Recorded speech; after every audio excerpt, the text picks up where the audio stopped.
Hey, welcome back to the channel. This is the Living in Vancouver YouTube channel, and I'm your host, Jesse Grover. I'm a local real estate agent here in Clark County that helps people like you buy and sell and relocate to this wonderful city of Vancouver, Washington, and the surrounding area. Today, I wanted to talk about the 6 things that I wish I knew before moving to this area, and that I think is going to be valuable for you. So let's get into it.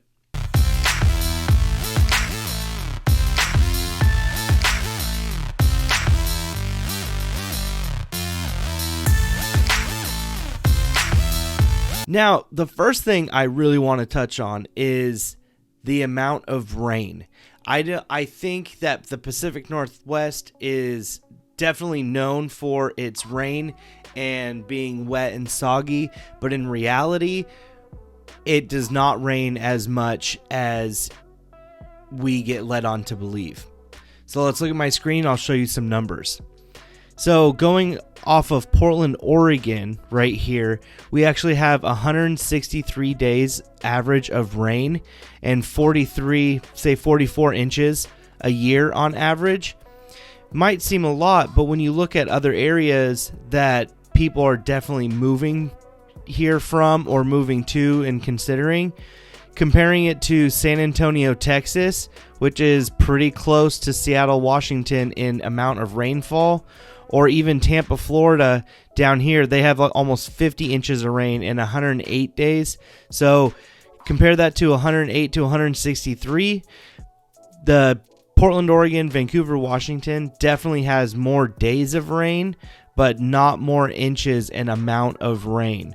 Another area that is super popular right now of people relocating to is Houston, Texas. And that again is similar numbers, closer numbers to Tampa, where they have higher inches of rainfall every year, but less days of rain.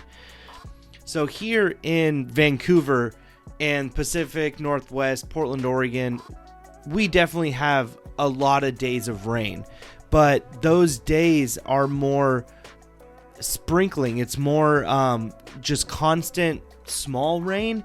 We actually don't get huge rainstorms all the time. It's just a constant influx of rain and clouds coming in. That leads me into the other thing that I wish people need to know before relocating here, especially, is really just the skies and the clouds and everything being just gray.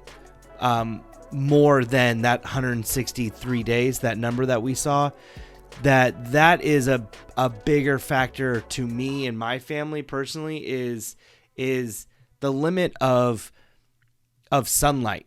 There's a lot of gray clouds and gray sky that is here, and it doesn't always rain, but we have clouds a lot of time of the year.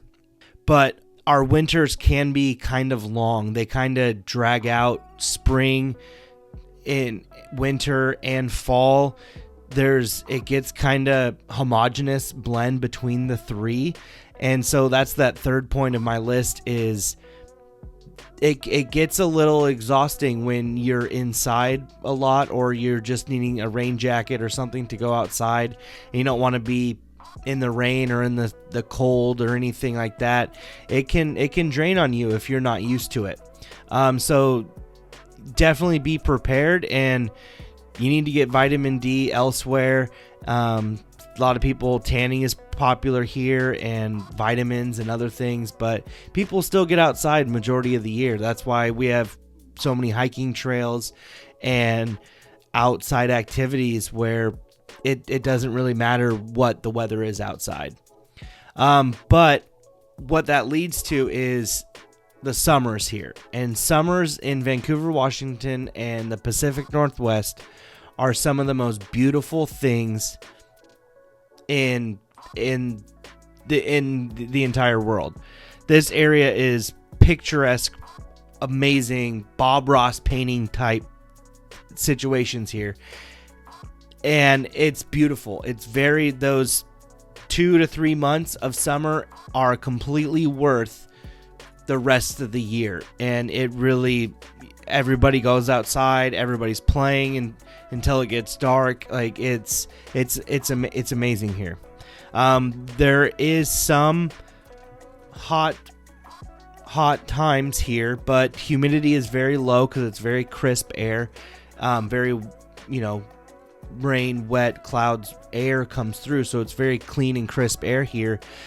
So when summers are hot, we do get above 100 degrees, I'd say, for a couple weeks on average every year, but the rest of the time it's that high 80s, low 90s, and it's really nice outside. We have plenty of water everywhere with the Columbia River. We have plenty of lakes everywhere, so people are constantly swimming.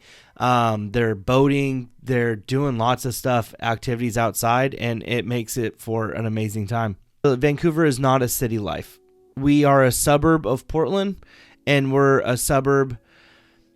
It's just filled with suburbs in Vancouver. Our downtown is definitely growing. It is small. It's its own little neighborhood down there. But if you're coming from a bigger city and you're wanting, if you're thinking there's going to be bigger buildings or just more stuff here, it's very much neighborhoods and roads and, strip malls, things. There's the mall, things like that. But it's not a big city life. It's a suburb life. But that means it's very family oriented. It's very community oriented, and a lot of people know each other, and it's just a big town, which has its own charm, definitely, to it.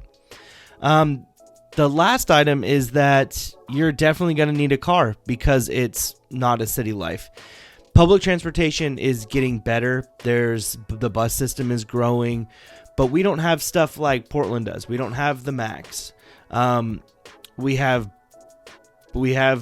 buses, really, and we're getting like a Vine and some other things that they're expanding into the major, bigger thoroughfares, the bigger roads. But you're definitely going to need a car to commute around unless you live downtown, and that's the lifestyle you're going for. So with those things, it might seem like there's some negatives on this list, but that definitely is there's more positives here, and it is a great place to grow up. It's a great place to raise a family, and it's a fun city because with our proximity to so many other things, you can enjoy city life by driving 10-15 minutes and being in Portland. And you can enjoy going to the beach all for a day trip. You can go to the mountain for a day trip. You can go to the gorge for a day trip. And you can make it up into the forest in any direction, really. So you have so many more options living in Vancouver, Washington, and still enjoying a quiet, peaceful life out in the suburbs. So I hope this list helps you, and that these 6 things are the things that I hope you know before you relocate and before you move into Vancouver, Washington. So if there is anything else you want to know, please leave a comment. Please subscribe to this channel for more content like this, and I will see you in the next one.